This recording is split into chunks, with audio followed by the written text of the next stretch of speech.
তিস্তা সমন্বিত ব্যবস্থাপনা ও পুনরুদ্ধার প্রকল্পে চীনের সমর্থন চায় বাংলাদেশ। কৌশলগত অংশীদারত্ব আরও এগিয়ে নেয়ার প্রত্যয় ঢাকা বেইজিংয়ের খলিলুর ওয়াংই বৈঠক। তৃতীয় প্রজন্মের চুল্লিতে সর্বাধিক নিরাপত্তায় রূপপুর পরমাণু বিদ্যুৎ কেন্দ্র। ফুকুশিমা চেরনোবিলের মতো দুর্ঘটনার ঝুঁকি নেই বলছেন বিশেষজ্ঞ। লক্ষ্য 6 দশক উৎপাদন। মার্কিন শুল্ক যুদ্ধেও যুক্তরাষ্ট্রেই বাড়ছে বাংলাদেশি পণ্যের রফতানি আয়। ঊর্ধ্বমুখী যুক্তরাজ্যেও কমেছে জার্মানিতে ইপিবির পরিসংখ্যান। কোরবানির পশু প্রস্তুত করতে ব্যস্ত দেশের বিভিন্ন অঞ্চলের খামারিরা। গোখাদ্য সহ পরিচর্যায় বেড়েছে খরচ। কাঙ্ক্ষিত দাম না পেলে লোকসানের শঙ্কা। এবং গত অর্থ বছরের তুলনায় চট্টগ্রাম বন্দর দিয়ে মশলা আমদানি কমেছে 25%। দাম কমেছে কেজিতে 200 টাকা পর্যন্ত। চোরাই পথে আসায় ক্ষতির মুখে ব্যবসায়ীরা।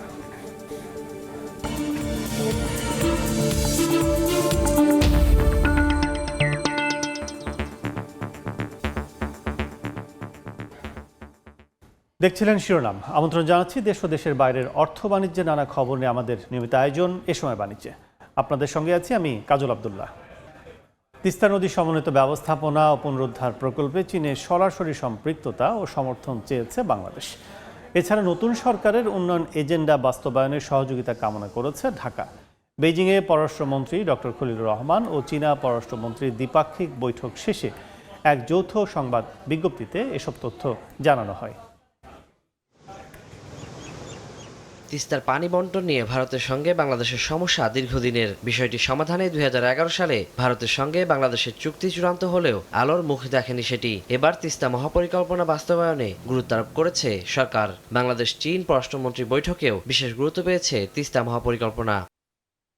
বুধবার বেইজিংয়ে বৈঠকে বসেন বাংলাদেশ ও চীনের পররাষ্ট্রমন্ত্রী। বৈঠকে তিস্তা মহাপরিকল্পনা ছাড়াও দ্বিপাক্ষিক সম্পর্ক, রোহিঙ্গা প্রত্যাবাসন ও মধ্যপ্রাচ্য পরিস্থিতি সহ বিভিন্ন বৈশ্বিক ইস্যুতে ঐক্যমতে পৌঁছায় দুই দেশ। বৈঠকে পররাষ্ট্রমন্ত্রী ডক্টর খলিলুর রহমান বলেন, বাংলাদেশ তার উন্নয়নে চীনের দীর্ঘদিনের সহায়তার জন্য কৃতজ্ঞতা প্রকাশ করে। একই সঙ্গে বাংলাদেশ তিস্তা নদী সমন্বিত ব্যবস্থাপনা ও পুনরুদ্ধার প্রকল্পে চীনের সম্পৃক্ততা ও সমর্থন কামনা করে। তিনি আরও বলেন, বাংলাদেশের নতুন সরকার চীনের সঙ্গে সম্পর্ক উন্নয়নে জোর দিয়েছে। তাইওয়ান প্রশ্নে বাংলাদেশ দৃঢ়ভাবে চীনের পাশে আছে এবং বাংলাদেশ এক চীন নীতি অনুসরণ করে। এদিকে চীনের পররাষ্ট্রমন্ত্রী ওয়াং ই বলেন, বাংলাদেশের সঙ্গে চীনের যে ঐতিহ্যগত বন্ধুত্ব তা আরও গভীর করতে চায় বেইজিং। চীন তার সক্ষমতার সর্বোচ্চ দিয়ে বাংলাদেশকে সহযোগিতা অব্যাহত রাখবে। রোহিঙ্গা জনগোষ্ঠী ইস্যুতে বাংলাদেশ ও মিয়ানমারের মধ্যে গ্রহণযোগ্য সমাধান খুঁজে বের করতে সমর্থন অব্যাহত রাখার কথাও জানান দেশটির পররাষ্ট্রমন্ত্রী। ওয়ালিউল সাকিব, সময় সংবাদ। এমনিতেই স্পর্শকাতর পরমাণু থেকে বিদ্যুৎ উৎপাদন, তার উপর বাংলাদেশ একেবারেই নবাগত। তাই কেমন হবে রূপপুর পারমাণবিক বিদ্যুৎ কেন্দ্রের নিরাপত্তা, তা নিয়ে আছে নানা জল্পনা কল্পনা। তবে পরমাণু বিজ্ঞানী ও নীতি নির্ধারকরা বলছেন 3+ জেনারেশন প্রযুক্তির হওয়ায় রূপপুর পারমাণবিক বিদ্যুৎ কেন্দ্রে রয়েছে সর্বাধুনিক নিরাপত্তা ব্যবস্থা। ফলে চেরনোবিল, ফুকুশিমার মতো ঝুঁকি নেই রূপপুরে। প্রকল্প এলাকা ঘুরে এসে ফারুক ভূঁইয়া রবিনের রিপোর্ট, ছবি তুলেছেন আল মামুন। পারমাণবিক জ্বালানি ইউরেনিয়াম লোডিংয়ের মধ্য দিয়ে রূপপুর প্রবেশ করেছে অপারেশনাল স্টেজ বা বিদ্যুৎ উৎপাদন প্রক্রিয়ায়। তবে অন্য যে কোনো বিদ্যুৎ কেন্দ্রের তুলনায় পারমাণবিক বিদ্যুৎ উৎপাদনকে বেশ স্পর্শকাতর বিবেচনা করা হয়। তার উপর আছে চেরনোবিল, ফুকুশিমা দুর্ঘটনার মতো ভয়াবহ কিছু নজির। এ অবস্থায় স্বাভাবিকভাবেই প্রশ্ন উঠতে পারে, কতটা নিরাপদ হবে রূপপুর থেকে পারমাণবিক বিদ্যুৎ উৎপাদন। এ নিয়ে অনেকের মধ্যে আছে নানা শঙ্কা। তবে পরমাণু গবেষক ও বিশেষজ্ঞরা বলছেন, রূপপুরে যে 3+ জেনারেশন প্রযুক্তির VVER 1200 রিয়েক্টর স্থাপন করা হয়েছে, তাতে বড় দুর্ঘটনার ঝুঁকি এড়ানো সম্ভব। এখন আর ফুকুশিমা, চেরনোবিলের মতো সেই উদ্বিগ্নতা নেই, কারণ প্রযুক্তির অনেক উন্নতি সাধন হয়েছে। ওগুলো তো আসলে 70-এর ডিজাইন, আর আমাদের হলো 2015 সালের ডিজাইন। সিভিআর কারণেও যদি দুর্ঘটনাপতিত না হয়, সে ধরনের রিঅ্যাক্টর কিন্তু ওখানে নির্বাচন করা হয়েছে। এখানে কোর ক্যাচার আছে, ডাবল কন্টেনমেন্ট স্ট্রাকচার আছে। রিঅ্যাক্টরের কোর যে বিপর্যয় হওয়ার ঘটার সম্ভাবনা খুব কম। এটি রূপপুর পারমাণবিক বিদ্যুৎ কেন্দ্রের রিয়েক্টর ভবন, যেখানে নিশ্চিত করা হয়েছে কয়েক স্তরের নিরাপত্তা ব্যবস্থা, যার উপর ভর করে শান্তিপূর্ণ উপায়ে নিরাপদে দশকের পর দশক ধরে পরমাণু থেকে বিদ্যুৎ উৎপাদন করতে চায় বাংলাদেশ। রুশ নির্মাতা প্রতিষ্ঠান রোসাটম বলছে 5 স্তরের নিরাপত্তায় মোড়ানো রূপপুরের পারমাণবিক চুল্লি থেকে বাইরে তেজস্ক্রিয়তা ছড়ানোর কোনো ঝুঁকি নেই। এমনকি গাঁথনিক দিক থেকে কেন্দ্রটি এতই মজবুত যে শক্তিশালী ঘূর্ণিঝড়, 8 মাত্রার ভূমিকম্প, বন্যার মতো প্রাকৃতিক দুর্যোগ কিংবা বিমান আক্রমণেও সুরক্ষিত থাকবে রূপপুর। আন্তর্জাতিক মানদণ্ডের সঙ্গে পুরোপুরি সঙ্গতি রাখা হয়েছে রূপপুর পারমাণবিক বিদ্যুৎ কেন্দ্রে, যেখানে রয়েছে কয়েক স্তরের অত্যাধুনিক সুরক্ষা ও দুর্ঘটনা প্রতিরোধ ব্যবস্থা, যা যে কোনো পরিস্থিতিতে মানুষ ও প্রকৃতির নিরাপত্তা নিশ্চিত করবে। নীতি নির্ধারকরা বলছেন, সব ধরনের সুরক্ষা নিশ্চিত করেই অন্তত 6 দশক রূপপুর থেকে বিদ্যুৎ উৎপাদন সম্ভব। সবকিছু বুঝে নেওয়ার পরে মনে হয়েছে there is no possibility of any kind of accident ইনশাল্লাহ। আর 3+ জেনারেশন একটা nuclear project, even there in accident, সেটার কিন্তু মেজারমেন্ট নেওয়া আছে এবং সেই মেজারমেন্টটাও উইদাউট এনি মানে কি বলবো ড্যামেজিং আশেপাশে যা থাকবে আল্লাহ চাইতে ওরকম কোনো ইয়ে হবে না। তবে বিশেষজ্ঞরা মনে করেন, প্রযুক্তিগত দিক থেকে রূপপুর অত্যাধুনিক মানের হলেও যথাযথ নিরাপত্তা নিশ্চিতে পরিচালনগত ব্যবস্থাপনাও সমান গুরুত্বপূর্ণ। উন্নত মানের যন্ত্র স্থাপন করা হয়েছে, এটা সেফটি সিস্টেম অনেক উন্নত হয়েছে, কিন্তু ব্যবস্থাপনা যদি ঠিকভাবে না হয় এটা চালানোর কিন্তু খুব কঠিন হবে, চ্যালেঞ্জ হবে এবং এতে যদি অর্থনৈতিক ঝুঁকি কিন্তু ভয়াবহ রকম হতে হবে। আগস্টে জাতীয় গ্রিডে রূপপুরের 300 মেগাওয়াট বিদ্যুৎ যুক্ত হওয়ার কথা। ধাপে ধাপে আগামী বছরের শেষ নাগাদ 2400 মেগাওয়াট ক্ষমতার রূপপুরকে পূর্ণ সক্ষমতায় উৎপাদনে আনতে চান নীতি নির্ধারকরা। ফারুক ভিয়া, রবিন, সময় সংবাদ, ঢাকা। 1 লাখ টন অপরিশোধিত তেল নিয়ে চট্টগ্রাম বন্দরে পৌঁছেছে একটি জাহাজ। এতে উৎপাদনে ফিরতে যাচ্ছে দেশের একমাত্র রাষ্ট্রায়ত্ত তেল শোধনাগার ইস্টার্ন রিফাইনারি। বিস্তারিত জানতে নগরীর পতেঙ্গা এলাকায় আছেন রিপোর্টার ফেরদৌস লিপি, সরাসরি চলে যাচ্ছে তার কাছে। মধ্যপ্রাচ্যের সংঘাতের কারণে কিন্তু প্রায় 2.5 মাস পর বাংলাদেশে প্রথম যে ক্রুড অয়েলের চালান সেটি গতকাল বাংলাদেশ সীমানায় পৌঁছেছে এবং শেষ মুহূর্তের তথ্য হচ্ছে সেই জাহাজ থেকে অর্থাৎ সৌদি আরব থেকে আসা 1 লাখ টন যে ক্রুড অয়েল সেই নিনোমিয়া জাহাজ থেকে লাইটারিংয়ের যেই প্রক্রিয়া সেটা চলছে এবং এই তেল কুতুবদিয়া হয়ে কিন্তু চট্টগ্রামের এখন এই মুহূর্তে আমি যেখানে অবস্থান করছি ডলফিন জেটি সেখানে আসার কথা রয়েছে। মূলত যে তথ্যটা আমরা জানতে পেরেছি সেটা হচ্ছে কুতুবদিয়া চ্যানেলে বিএসসির জাহাজের যে লাইটিং জাহাজগুলো আছে অয়েল ট্যাঙ্কারের, সেগুলোর মাধ্যমে কিন্তু তেলগুলো খালাস হয়ে এই ডলফিন জেটিতে আসবে এবং সেখান থেকেই কিন্তু ইস্টার্ন রিফাইনারির ট্যাঙ্কারে চলে যাবে। এবং যতটুকু তথ্য আমাদেরকে পিপিসি কর্মকর্তা বা ইস্টার্ন রিফাইনারি যারা ঊর্ধ্বতন কর্মকর্তা আছেন তারা জানিয়েছেন যে হয়তো আজকের রাত অথবা কালকে সকাল নাগাদ ইস্টার্ন রিফাইনারি যে উৎপাদন সেটা আবার পুনরায় শুরু করতে পারবে। এবং আপনারা জানেন যে গত 14 এপ্রিল ক্রুড অয়েল সংকটের কারণে বাংলাদেশের একমাত্র রাষ্ট্রায়ত্ত তেল পরিশোধনাগার ইস্টার্ন রিফাইনারি তাদের 4টি ইউনিটের মধ্যে 2টি ইউনিট পুরোপুরি উৎপাদন বন্ধ করে দেয় আর 2টি ইউনিট কিন্তু খুব সীমিত পরিমাণে উৎপাদনে ছিল। এমন প্রেক্ষাপটে সরকার এবং জ্বালানি মন্ত্রণালয় ক্রুড অয়েল আমদানির বিকল্প উৎস খুঁজছিল এবং সেখান থেকে আসলে সৌদি আরব থেকে 1 লাখ টন যে ক্রুড অয়েল সেটা আমদানির প্রক্রিয়া শুরু হয় এবং 21 এপ্রিল সেটি বাংলাদেশের উদ্দেশ্যে রওনা হয় এবং গতকাল বাংলাদেশ সীমান্তে পৌঁছায় এবং সেই খালাস প্রক্রিয়া শেষ হলে আসলে আজকে রাত এবং আগামীকাল সকাল থেকে হয়তো ইস্টার্ন রিফাইনারি পুরোদমে উৎপাদনে যাবে। তো এই ছিল আমার কাছে এখনো পর্যন্ত চট্টগ্রামের পতেঙ্গা থেকে সর্বশেষ। অপরিশোধিত তেল নিয়ে চট্টগ্রাম বন্দরে পৌঁছানোর খবর জানতে এখন সরাসরি ছিলাম নগরীর পতেঙ্গায়। শ্রেণীকক্ষের শিখন, অন্তর্ভুক্তি এবং উদ্ভাবনী ধারা শক্তিশালীকরণ বিষয়ক সেমিনারে কথা বলছেন শিক্ষামন্ত্রী এহসানুল হক মিলন। সরাসরি যাচ্ছে সেখানে। Well, what is the defect for us? I couldn't find the answers, asking myself. I was also a state minister, how many years? 20 years back, and working in the same department, and I have not seen any improvement yet done by the ministry. That is the findings by myself. Well, UNICEF is working, and they went to the ground level and give us the information. What are the classroom right now? We don't know, or we all know about it. The ministerials, peoples, the executives, they are sitting in front of me. Everybody knows our problem. Are we? Say yes or no. Do you know our problem? How do we address our problem? That's the main question. My colleague, Dr. Mahdi Amin, the advisor, he mentioned very clearly the government has an agenda to improve quality of education and the teachers' quality. And we have to go on that direction. We don't have any choice to leave it.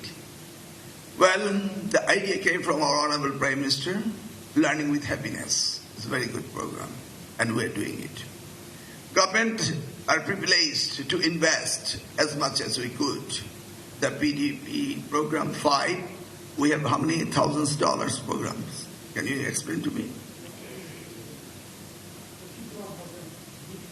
51,000 BDT crore. So previously 4, we spent how much money? 32,000 money. After spending 32,000 crores of taka spending in this department of primary education, this is the findings we are getting right now. Who's going to give this answer to us? বর্ণিত একটি সেমিনারে কথা বলছেন শিক্ষামন্ত্রী। বক্তব্যের বাকি অংশ দেখতে ভিজিট করুন সময় টিভির ফেসবুক পেজে। মার্কিন শুল্ক যুদ্ধে বিশ্ব অর্থনীতি অস্থিতিশীল হয়ে পড়লেও দেশটিতে বাড়ছে বাংলাদেশি পণ্যের রফতানি আয়। এমন পরিসংখ্যানই দিয়েছে রফতানি উন্নয়ন ব্যুরো ইপিবি। একই সময়ে একক দেশ হিসেবে দ্বিতীয় শীর্ষ গন্তব্য যুক্তরাজ্যেও বেড়েছে রফতানি। তবে ধারাবাহিকভাবে কমছে বাংলাদেশি পণ্যের তৃতীয় শীর্ষ গন্তব্য জার্মানিতে। গেল বছরের 2 এপ্রিল ট্রাম্পের শুল্কযুদ্ধ ঘোষণার মধ্য দিয়ে বদলে যেতে থাকে বিশ্ব অর্থনীতির পরিচিত রূপ। শুল্কাতঙ্কে অনেকটাই থমকে যায় আমদানি রফতানি। আগস্টে মার্কিন শুল্কনীতি কার্যকর হলে এর নেতিবাচক প্রভাব পড়ে খোদ যুক্তরাষ্ট্র ও বিশ্ববাজারে। বর্ধিত পণ্যমূল্য ও মূল্যস্ফীতির ধাক্কা সামাল দিতে ব্যয় সংকোচন নীতি অবলম্বন করেন ভোক্তারা। এমন বাস্তবতার মধ্যেই যুক্তরাষ্ট্রের বাজারে বেড়েছে বাংলাদেশি পণ্যের রফতানি আয়। রফতানি উন্নয়ন ব্যুরো ইপিবির তথ্য 2025-26 অর্থবছরে জুলাই থেকে এপ্রিল পর্যন্ত যুক্তরাষ্ট্রের বাজারে রফতানি হয়েছে 736 কোটি 19 লাখ ডলার। 2024-25 অর্থবছরের একই সময়ে যার পরিমাণ ছিল 718 কোটি 67 লাখ ডলার। অর্থাৎ গত অর্থবছরের তুলনায় যুক্তরাষ্ট্রের বাজারে বাংলাদেশি পণ্যের রফতানি আয় প্রায় 2.5% বেড়েছে। এদিকে মাস ব্যবধানে প্রায় 23.5% রফতানি আয় এসেছে দ্বিতীয় অবস্থানে থাকা যুক্তরাজ্য থেকে। চলতি অর্থবছরের প্রথম 10 মাসে রফতানি হয়েছে 387 কোটি 51 লাখ ডলারের পণ্য। তবে ঘুরে দাঁড়াতে পারেনি রফতানি আয়ের হিসেবে তৃতীয় অবস্থানে থাকা জার্মানি। চলতি অর্থবছরের প্রথম 10 মাসে দেশটি থেকে রফতানি আয় এসেছে 386 কোটি 18 লাখ ডলার। গেল অর্থবছরের একই সময়ে ছিল 436 কোটি 49 লাখ ডলার। অর্থাৎ বছর ব্যবধানে জার্মানি থেকে বাংলাদেশি পণ্যের রফতানি আয় কমেছে 11.5%-এর বেশি। শিমুল হোসেন, সময় সংবাদ। আমদানি রফতানিতে সবশেষ মার্চে বাণিজ্য ঘাটতি 19.17 বিলিয়ন ডলার। ফেব্রুয়ারি ও মার্চ মাসের তুলনামূলক চিত্রে দেখা যায় এক মাসে ব্যবধানে ঘাটতি বেড়েছে 2.25 বিলিয়ন ডলার। বাংলাদেশ ব্যাংকের সবশেষ হালনাগাদ তথ্যে বাণিজ্যিক এই লেনদেনের তথ্য জানানো হয়। 2024-25 অর্থবছরে জুলাই মার্চ 9 মাসে বাণিজ্য ঘাটতির পরিমাণ ছিল 15.40 বিলিয়ন ডলার। সেক্ষেত্রে বছরের ব্যবধানে বাণিজ্য ঘাটতি বেড়েছে 3.72 বিলিয়ন ডলার বা 24.13% বেশি। কেন্দ্রীয় ব্যাংকের তথ্য অনুযায়ী আমদানির বিপরীতে চলতি অর্থ বছরে জুলাই মার্চে রপ্তানি হয় 32.28 বিলিয়ন ডলার, যা 4.4% কম। গত অর্থ বছরে 9 মাসে রপ্তানি হয় 33.86 বিলিয়ন ডলার।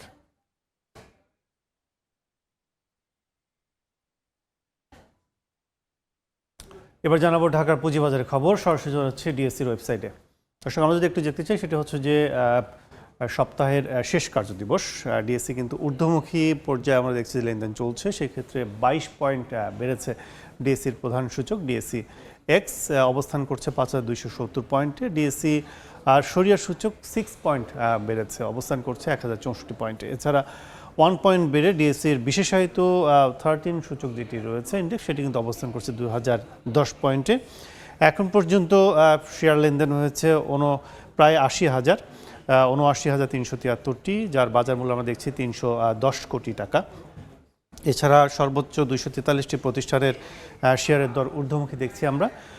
60টি প্রতিষ্ঠান নিম্নমুখী অবস্থানে রয়েছে এবং অপরিবর্তিত অবস্থায় রয়েছে কিন্তু 83টি প্রতিষ্ঠানের। সেক্ষেত্রে বলা চলে যে সপ্তাহ ব্যবধানে যে ডিএসসির যে লেনদেন, সেই লেনদেনে কিন্তু আশানুরূপ অবস্থায় এখন পর্যন্ত আমরা দেখছি।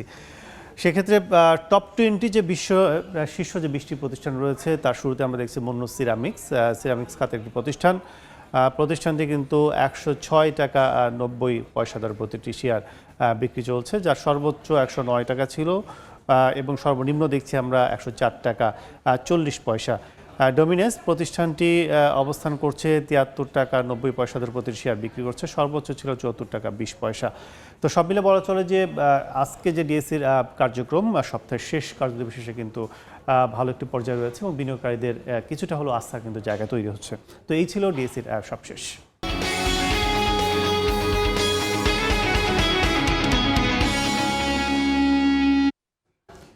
মূল্যস্ফীতি আবার 9% ছাড়ালো। শুধু তাই নয়, এবার শহরের চেয়ে গ্রামের মানুষের খরচ বেড়েছে, এমন তথ্যই দিয়েছে বাংলাদেশ পরিসংখ্যান ব্যুরো বিবিএস। 9.13 থেকে কমে মার্চে সার্বিক মূল্যস্ফীতি 8.71% নামায় জনজীবনে যে স্বস্তির বার্তা দিয়েছিল বাংলাদেশ পরিসংখ্যান ব্যুরো বিবিএস, পরের মাস এপ্রিলেই উড়ে গিয়ে মূল্যস্ফীতি 9.04% ঠেকিয়ে জানান দিল দৈনন্দিন ব্যয় বৃদ্ধির চাপ পড়েছে মধ্যবিত্ত সহ সাধারণ মানুষের কাঁধে। বুধবার প্রকাশিত বিবিএস মাসিক প্রতিবেদনে দেখা যাচ্ছে খাদ্য মূল্যস্ফীতি খানিকটা বেড়ে 8.24% থেকে 8.39% উঠলেও বড় ব্যবধানে বেড়েছে খাদ্য বহির্ভূত খাতের ব্যয়। 9.09% থেকে বেড়ে এ খাতের মূল্যস্ফীতি ঠেকেছে 9.57%, যা গেল সেপ্টেম্বরের পর সর্বোচ্চ। শিল্পমুখী অর্থনীতিতে সাধারণত নগর জীবনে আয়ের সুযোগ বেশি থাকলেও বিবিএস এর পরিসংখ্যান বলছে গেল মাস এপ্রিলে শহরের মানুষের তুলনায় দৈনন্দিন জীবনে ব্যয় বেশি বেড়েছে গ্রামীণ জনগোষ্ঠীর। জ্বালানির খাতের যে একটা চাপ, এখানকার যে শক, তো সেটি কিন্তু কিছুটা ট্রান্সমিশন হয়েছে। তো যতটুকু হয়েছে সেটিও কিন্তু সাধারণ মানুষের জন্য কিন্তু অনেক বেশি, বিশেষ করে আমাদের যারা দরিদ্র জনগোষ্ঠী, শ্রমজীবী, সীমিত আয়ের মানুষ, তো তাদের জন্য আসলে এমনিতেই মূল্যস্ফীতি অনেক উচ্চ ছিল এবং তাদের জীবন কিন্তু অনেকটাই অসহনীয় অবস্থায় আছে এই মুহূর্তে। তো এটার পাশাপাশি যে অতিরিক্ত মূল্যস্ফীতি, সেটার চাপ বহন করা কিন্তু এই সীমিত আয়ের দরিদ্র আয়ের মানুষের জন্য কিন্তু অনেকটাই কঠিন। শহরে সার্বিক মূল্যস্ফীতি 9.02% হলেও গ্রামে হয়েছে 9.05%। খাদ্যপণ্য ব্যয়ের ক্ষেত্রে শহরে খরচ বেশি বাড়লেও শিক্ষা, চিকিৎসা, পরিবহন সহ খাদ্য বহির্ভূত খাতে গ্রামের মানুষের তুলনামূলক ব্যয় বেড়েছে অনেক বেশি। এ খাতে এক বছর আগের তুলনায় গেল মাসে শহরবাসীর ব্যয় 9.15% বেড়েছে, আর গ্রামের মানুষের বেড়েছে 9.81%। এমন ব্যয় বৃদ্ধির চাপের মধ্যেও অবশ্য আয় বৃদ্ধির খবরও দিয়েছে বিবিএস। সামান্য হলেও কৃষি, শিল্প ও সেবা এই 3 খাতেই বেড়েছে মানুষের আয়। তোফাজ্জল হোসাইন, সময় সংবাদ, ঢাকা।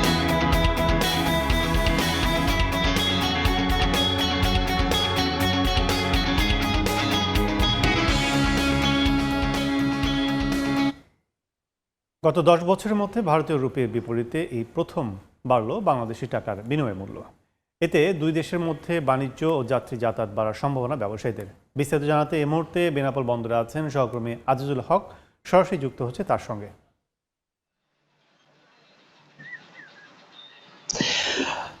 আমার পিছনে যে ছবিটি দেখতে পাচ্ছেন, এই ছবিতে আমার বাম হাতে ভারতের পেট্টাপোল ইমিগ্রেশন এবং আমার ডান হাতে রয়েছে ভারতের পেট্টাপোল স্থলবন্দর। বেনাপোল এবং ভারতের পেট্টাপোল বন্দরের মধ্যে অর্থাৎ যোগাযোগ ব্যবস্থা সহজ হয়, সবচেয়ে বেশি আমদানি রপ্তানি বাণিজ্য এবং দুই দেশের মধ্যে পাসপোর্ট জারি যে যাতায়াত সেটি হয়ে থাকে। তবে ভারতীয় রুপির বিপরীতে বাংলাদেশি টাকার মান খুব কম থাকায় এই পথে যারা যাতায়াত করতেন বা আমদানি রপ্তানি ব্যবসায়ী করতেন তারা কিন্তু খুব একটা সাশ্রয়ী হতে পারতেন না। তবে দীর্ঘ 10 বছর পরে আমরা একটা পরিবর্তন দেখেছি, অর্থাৎ ভারতের বিধানসভা নির্বাচন পরবর্তীতে কিন্তু হঠাৎ করে ভারতীয় রুপির বিপরীতে বাংলাদেশি যে টাকার মান সেটি কিন্তু বেড়েছে। স্থানীয় মানি চেঞ্জারের তথ্য মতে আজ বাংলাদেশি 100 টাকার বিনিময়ে ভারতীয় রুপি পাওয়া যাচ্ছে 77 রুপি, যা গত এক সপ্তাহে ছিল 73 রুপিতে। এছাড়া ভারতীয় 100 রুপির বিপরীতে বাংলাদেশি টাকা রেট ছিল 127 টাকা, যা এক সপ্তাহ আগে ছিল 135 টাকা। অর্থাৎ হঠাৎ করে ভারতীয় রুপির বিপরীতে বাংলাদেশি টাকার মান বাড়ায় কিন্তু এ পথে যে আমদানি রপ্তানি বাণিজ্য এবং পাসপোর্টধারী যাতায়াত সেটি কিন্তু আবারও বাড়ার সম্ভাবনা দেখা যাচ্ছে। এ পথে যে সমস্ত পণ্য আমদানি হয়, এই সমস্ত আমদানি পণ্যের মধ্যে শিল্প কারখানায় কাঁচামাল সহ জরুরি পণ্য রয়েছে এবং প্রতিদিন চিকিৎসা ব্যবসার কাজে কিন্তু অধিকাংশ মানুষ এ পথে যাতায়াত করে থাকে। তো এই ছিল বেনাপোল স্থলবন্দর থেকে আমার কাছে সর্বশেষ।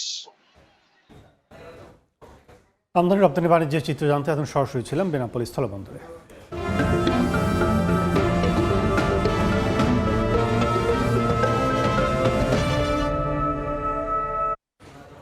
ঈদুল আজহায় কোরবানির জন্য যশোরে 1,17,977টি গবাদি পশু প্রস্তুত রাখা হয়েছে। প্রাণী সম্পদ বিভাগ বলছে গবাদি পশুর উৎপাদন বাড়াতে খামারিদের সহযোগিতা করা হচ্ছে। আবুল কালাম আজাদের ছবি ও জুয়েল মৃধার তথ্য নিয়ে রিপোর্ট। ঈদুল আজহা সামনে রেখে ব্যস্ততা বেড়েছে খামারিদের। পরম যত্নে চলছে পশু পরিচর্যা। যশোরের ৮ উপজেলার বিভিন্ন খামারে নজর কাটছে শাহিওয়াল, সিন্ধি এবং ফ্রিজিয়ান জাতের গরু। খামারিদের দাবি গোখাদ্যের দাম বেশি, তার উপর পরিচর্যা খরচও বাড়ছে। এ অবস্থায় কাঙ্ক্ষিত দাম না পেলে লোকসান গুনতে হবে তাদের। প্রত্যেকটা বছরই তো আশা করে থাকি আমরা খামারিরা যে সারা বছর পরিচর্যা করে, পরিষ্কার করে, যত্ন সহকারে লালন পালন করে একটা লাভের আশায় সবাই থাকে। দুপুরবেলায় 20 কেজি ঘাস আর আপনার 3 কেজি বিচলি দিয়ে খাবার দিয়ে এদেরকে দিনে 2 বার গোসল করাই, এদেরকে সুন্দর পরিবেশে রাখি। এটা ঈদে বিক্রি করার জন্য এটাকে প্রস্তুত করতেছি। প্রতিটা জিনিসের খরচ বেড়ে গেছে, যে কারণে একটু সংশয় আছে যে গরু পালছি, দেখা যাচ্ছে যে গরু নির্দিষ্ট দাম পায় কিনা। প্রাণী সম্পদ বিভাগ বলছে বছর জুড়ে খামারিদের নানাভাবে সহযোগিতা করা হচ্ছে। যে সমস্ত খামারি গরু হৃষ্টপুষ্টকরণ করেছে, প্রাণী সম্পদ অধিদপ্তর থেকে তাদেরকে প্রশিক্ষণ দেওয়া হয়েছে।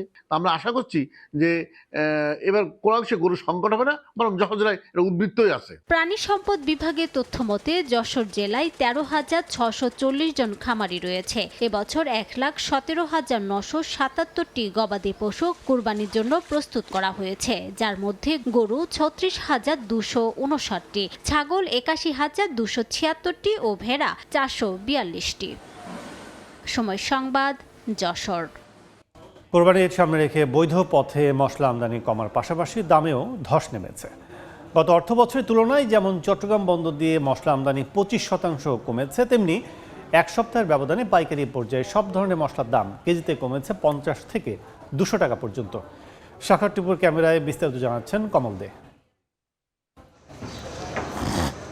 গত সপ্তাহে পাইকারি পর্যায়ে প্রতি কেজি এলাচ 4,100 টাকায় বিক্রি হলো, চলতি সপ্তাহে 200 টাকা কমে বিক্রি হচ্ছে 3,900 টাকায়। একইভাবে সপ্তাহের ব্যবধানে লবঙ্গে 50 টাকা কমে 1,300 টাকা, জিরা 530 টাকা এবং গোলমরিচ 1,010 টাকায় বিক্রি হচ্ছে। একদিকে বাজারে যেমন মশলার দাম কমছে, অন্যদিকে চট্টগ্রাম বন্দর দিয়ে মশলা আমদানিতেও ধস নেমেছে। কস্টিং হয় একরকম, কিন্তু মাল বিক্রি হচ্ছে একরকম, তাহলে আপনি কতক্ষণ লোকসান দিয়ে আপনার ব্যবসাতে দাঁড়িয়ে থাকবেন।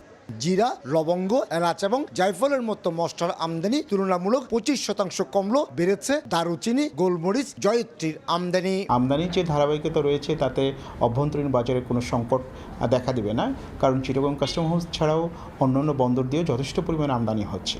আমদানিকারক এবং পাইকারি ব্যবসায়ীদের অভিযোগ, সীমান্ত দিয়ে চোরাই পথে মশলা আনার প্রবণতা বেড়ে যাওয়ায় আর্থিকভাবে ক্ষতির মুখে পড়ছেন তারা। এতে বিপুল রাজস্ব থেকে বঞ্চিত হচ্ছে সরকার। ইম্পোর্টারদের যে কস্টিংয়ে এখানে মাল আসে, এই কস্টিংয়ে সেই এখন বেলেগে মাল ঢোকার কারণে মশলাগুলো আমরা ওই বরাবরই কস্টিং রেটেও বেচতে পারতেছি না। এখন ইন্ডিয়া থেকে আমাদের এলসির মাধ্যমে মাল আসতেছে, এই কারণে মূলত কম আছে আর কি বাজার।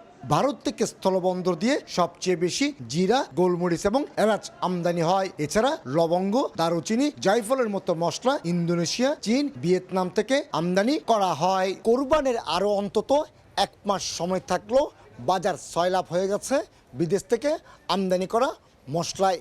একই সাথে প্রতিবেশী দেশ ভারত থেকেও নানা পথে মশলা আসছে বাজারে, আর তাই দামও নিয়ন্ত্রণে রয়েছে, এমনটি বলছেন আমদানিকারক এবং পাইকারি ব্যবসায়ীরা। চট্টগ্রামের খাতুনগঞ্জ থেকে কমল দে, সময় সংবাদ। কেবল অপারেটরস অ্যাসোসিয়েশন অব বাংলাদেশ কোয়াবের উদ্যোগে রাজধানীর ইন্টারন্যাশনাল কনভেনশন সিটি বসুন্ধরায় শুরু হয়েছে ICBC এক্সপো 2026। সেখানে আছেন সহকর্মী শিমুল হোসাইন, সরাসরি যাচ্ছি তার কাছে। ICBC এক্সপো 2026 আর ICBC 2026 এর আয়োজনে কোয়াবের আয়োজনে অংশগ্রহণে আয়োজন করা হয়েছে। আর এখানে 100টা স্টল রয়েছে। আজকেই শুরু 12টায় মাননীয় প্রধানমন্ত্রীর মন্ত্রী আজকের এই প্রোগ্রামটা হচ্ছে উদ্বোধন করবেন তথ্য সম্প্রচার মন্ত্রী জহিরুদ্দিন স্বপন দুপুর 12টায়। আর এখন স্টলগুলো গোছানো শুরু হচ্ছে। 100টা স্টল অংশ নিয়েছে, তার মধ্যে 30টা দেশের বিভিন্ন টিভি স্টেশনগুলো তাদের যৌথ অংশগ্রহণেই এই আয়োজনটা অনুষ্ঠিত হচ্ছে বসুন্ধরায়। আর 70টা স্টলগুলো রয়েছে, সেই সব স্টলগুলো আমরা সকাল থেকেই দেখছি যে তারা তাদের স্টলগুলো সাজাচ্ছে এবং শুরু করছে। আমরা এখন যে স্টলগুলো দেখাচ্ছি আপনাদেরকে একটু বলে রাখি যে এই এক্সপোটা 9 তারিখ থেকে আজকে থেকে 7 তারিখ থেকে শুরু করে আগামী 9 তারিখ পর্যন্ত চলবে। আর আজকে সকাল 12টায় উদ্বোধন করবেন তথ্যমন্ত্রী জহিরুদ্দিন স্বপন এবং 9 তারিখ বিকাল 4টায় ডাক টেলিযোগাযোগ মন্ত্রী এই অনুষ্ঠানটার সমাপ্তি ঘোষণা করবেন। তো আমার কাছে এই ছিল সবশেষ এক্সপোর। এখন সরাসরি ছিলাম আইসিবিসি এক্সপো 2026 বসুন্ধরায়। রাশিয়া ও ইউক্রেনে মানব পাচারের অভিযোগে dream home travels and tours limited নামের একটি বাংলাদেশি প্রতিষ্ঠানের ওপর নিষেধাজ্ঞা জারি করেছে যুক্তরাজ্য। দেশটির সরকারি ওয়েবসাইটে এ নির্দেশনা জারি করা হয়। এতে বলা হয়, উচ্চ বেতন ও ভালো সুযোগ সুবিধার প্রলোভন দেখিয়ে নিরীহ বাংলাদেশিদের ইউক্রেন রাশিয়া যুদ্ধক্ষেত্রে ঠেলে দেয়। প্রতিষ্ঠানটির ওপর নিষেধাজ্ঞার পাশাপাশি বিদেশে থাকা সম্পদ ও অর্থ বাজেয়াপ্ত করা হবে বলেও জানানো হয়। এ পর্যায়ে শীর্ষ সংবাদগুলো জানিয়ে দিচ্ছে আরেকবার। তিস্তার সমন্বিত ব্যবস্থাপনা ও পুনরুদ্ধার প্রকল্পে চীনের সমর্থন চেয়েছে বাংলাদেশ। নতুন সরকারের উন্নয়ন এজেন্ডা বাস্তবায়নের সহযোগিতা কামনা, যৌথ বিজ্ঞপ্তি। 3+ জেনারেশন প্রযুক্তির রূপপুর পারমাণবিক বিদ্যুৎ কেন্দ্র। ঝুঁকি নেই চেরনোবিল ফুকুশিমার মতো দুর্ঘটনার, অন্তত 6 দশক বিদ্যুৎ উৎপাদন সম্ভব বলছেন বিশেষজ্ঞ। মার্কিন শুল্ক যুদ্ধে বিশ্ব অর্থনীতি অস্থিতিশীল হলেও যুক্তরাষ্ট্রে বাড়ছে বাংলাদেশি পণ্যের রফতানি আয়। ঊর্ধ্বমুখী যুক্তরাজ্যেও কমেছে জার্মানিতে ইপিবির পরিসংখ্যান।